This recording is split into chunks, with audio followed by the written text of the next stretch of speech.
আবহাওয়ার খবর জানাই আপনাদের। সপ্তাহ জুড়ে রাজ্যে বৃষ্টি চলবে। উত্তরের 5 জেলায় ভারী বৃষ্টির সতর্কতা রয়েছে। শনিবার থেকে বৃষ্টি কমবে উত্তরবঙ্গে, কাল থেকে দক্ষিণবঙ্গে বাড়বে বৃষ্টি। বিশ্বজিৎ আমাদের প্রতিনিধি রয়েছেন। বিশ্বজিৎ, আবহাওয়া দফতর কি বলছে এই সপ্তাহের ওয়েদার আপডেট দাও। দেখো, এই সপ্তাহ জুড়েই বৃষ্টি হবে এবং ভারী বৃষ্টি বিক্ষিপ্তভাবে হলেও যে সব জেলায় বৃষ্টি অর্থাৎ বজ্রবিদ্যুৎ সহ হালকা মাঝারি বৃষ্টি সব জেলাতেই হবে এবং এই দক্ষিণবঙ্গে বৃষ্টিটা উত্তরবঙ্গের তুলনায় বেশি হবে। আজ উত্তরবঙ্গের 2 জেলায় ভারী বৃষ্টির সম্ভাবনা রয়েছে, কালিম্পং এবং জলপাইগুড়ি এই 2 জেলায়। বুধবারেও ভারী বৃষ্টির সম্ভাবনা রয়েছে দার্জিলিং, কালিম্পং এই 2 জেলাতে। অর্থাৎ উত্তরবঙ্গে বিক্ষিপ্তভাবে ভারী বৃষ্টি থাকবে, তবে উত্তরবঙ্গে তুলনামূলকভাবে কম বৃষ্টি হলেও দক্ষিণবঙ্গে বৃষ্টিটা এই সপ্তাহে বেশি হবে। হোয়াইট স্প্রেড রেইন শনিবার পর্যন্ত উত্তরবঙ্গে থাকলেও শনিবারের পরেও দক্ষিণবঙ্গে বৃষ্টিটা চলবে এবং দক্ষিণবঙ্গেও বুধ ও বৃহস্পতিবার এই 2 দিন ভারী বৃষ্টি হতে পারে। উত্তর ও দক্ষিণ 24 পরগনা, পূর্ব ও পশ্চিম মেদিনীপুর, ঝাড়গ্রাম, বাঁকুড়া, পুরুলিয়া, পূর্ব ও পশ্চিম বর্ধমান এবং বীরভূম, মুর্শিদাবাদ, নদিয়া এই জেলাগুলিতে ভারী বৃষ্টির সম্ভাবনা রয়েছে। বাকি জেলাতেও বৃষ্টির সম্ভাবনা রয়েছে। অর্থাৎ সব মিলিয়ে এ সপ্তাহে বৃষ্টির সম্ভাবনা উত্তর ও দক্ষিণ 2 বঙ্গেই রয়েছে। ধন্যবাদ বিশ্বজিৎ।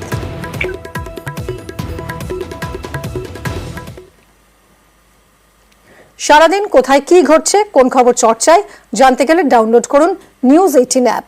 আপনার টিভি স্ক্রিনে যে কিউআর কোড দেখতে পাচ্ছেন, আপনার ফোনের স্ক্যানারে সেই কোড স্ক্যান করুন আর ডাউনলোড করে নিন নিউজ 18 অ্যাপ। নিউজ 18 দেশের সবচেয়ে বড় নিউজ নেটওয়ার্ক এখন আপনার মোবাইলের স্ক্রিনে। এবার যে কোনো খবর দেখুন আপনার পছন্দের ভাষায়।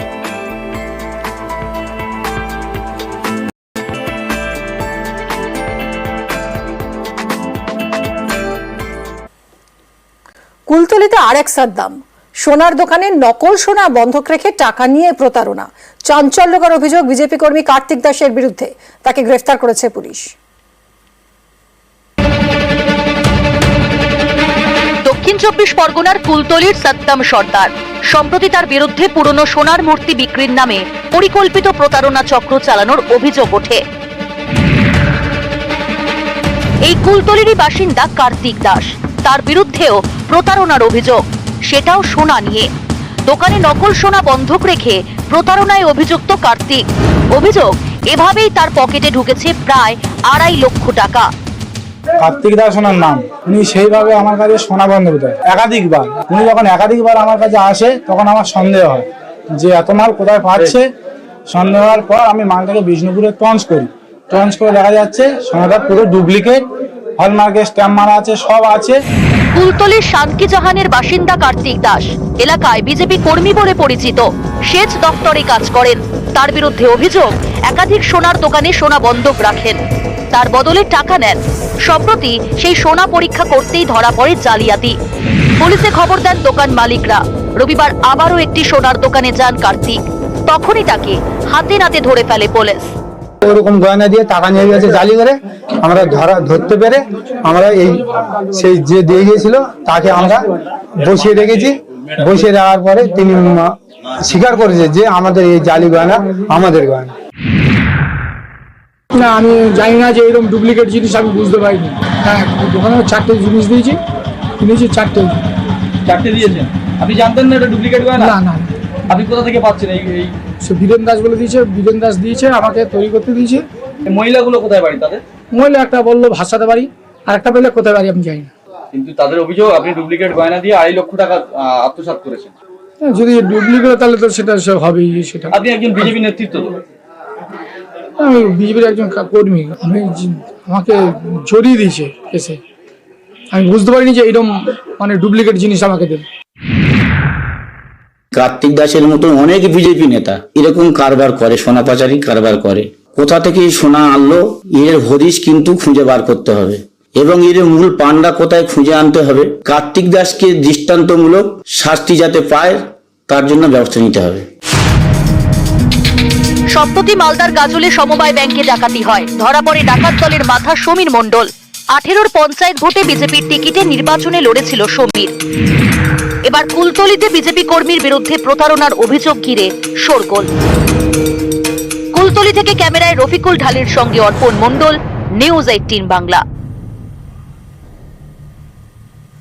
এক দশকেরও বেশি সময় ধরে বন্ধ পড়ে রয়েছে কোল্ড স্টোরেজ, আর দীর্ঘদিন বন্ধ থাকায় খারাপ হয়ে যাচ্ছে এই কোল্ড স্টোরেজ। কোটি টাকা দিয়ে তৈরি করা হয়েছিল চন্দ্রকোনার কোল্ড স্টোরেজ, যা এখন নষ্টের মুখে। 2012 সালে কোল্ড স্টোরেজ নির্মাণ হলেও চালু হয়নি। দ্রুত কোল্ড স্টোরেজ খোলার দাবি জানাচ্ছেন কৃষকরা। কোল্ড স্টোরেজ বন্ধের জেরে শুরু হয়েছে রাজনৈতিক তরজা। বিক্রেতারা কি বলছেন শুনুন।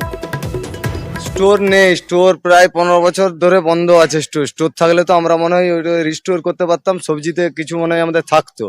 আর পচে যাওয়ার কারণে ফেলে দিতে হচ্ছে আমাদেরকে, পুনরায় লস হচ্ছে আমাদের। স্টোর চালুর জন্য কেউ কিছু উদ্যোগ নেয়নি। উদ্যোগ নিলে আগামী দিন মনে হয় ভালো হবে, আমাদের কিছু স্টোর করে রাখতে পারবো। সরকারের কোটি কোটি টাকা যাচ্ছে, সবাই চুপ। বন্ধ করতে গেলে ওটা তো স্টেট মার্কেটিং এর আন্ডারে রয়েছে, ওনারাই বলতে পারবেন কেন চালু হয়নি। কতদিন থেকে এটা বন্ধ হয়ে পড়ে আছে? প্রায় 12 বছর বন্ধ হয়ে পড়ে। মানে তৈরির পর থেকে বন্ধ? হ্যাঁ, তৈরির পর থেকেই বন্ধ, সমস্ত কিছুই আছে নতুন করে। তারপরেও বন্ধ? তারপরেও বন্ধ। কথা বলবো সুকান্ত আমাদের প্রতিনিধির সঙ্গে। সুকান্ত, কোটি কোটি টাকার সম্পত্তি এভাবে পড়ে থেকে থেকে নষ্ট হচ্ছে, কারো কোনো নজর নেই? একদমই। দেখো মিমি, সেই প্রশ্ন করছে এলাকার মানুষ যে প্রায় 2012 সাল থেকে যে স্টোরটি তৈরি হয়েছিল, যেটি প্রায় কোটি টাকা খরচে তৈরি করা হয়েছিল, তার দরজাই খোলা হয়নি বলে দাবি করছেন এলাকার মানুষ। তোমাকে জানিয়ে রাখি, চন্দ্রকোনা এবং পাশেই গড়বেতা এই এলাকার সবজি চাষ ব্যাপকভাবে হয়।